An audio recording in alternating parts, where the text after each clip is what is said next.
Hello guys, and welcome back to my channel. Today I have a how I clean my makeup brushes and sponges tutorial.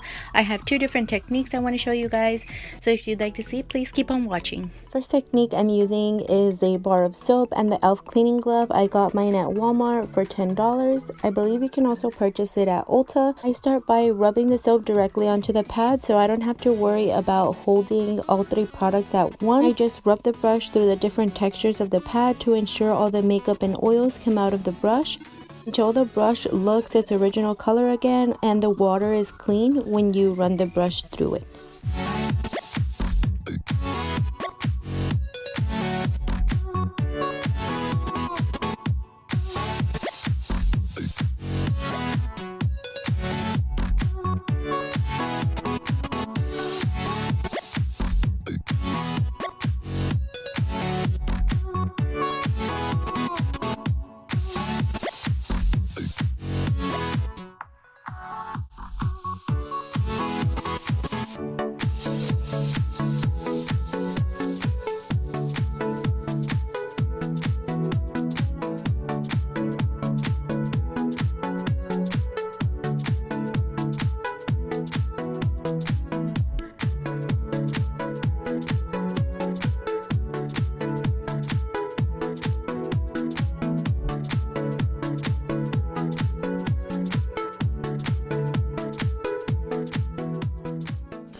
The second method is very similar to the first. I honestly didn't have a cleaning glove until just recently. I used to use a strainer, also known as a coladora. You just pour some shampoo, dish soap, baby shampoo, whatever you have on hand, and just repeat the same process. So run the brush around in circles, ensuring all the product comes out of the brush, leaving the water clear when you run the brush through the water.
That is the end of this video. Thank you all for watching. Please give this video a thumbs up. If you have any video requests, leave it down below in the comment section. Make sure you subscribe and turn on your notifications so you are notified every time I upload. With that being said, I will see you all on my next one. Bye guys.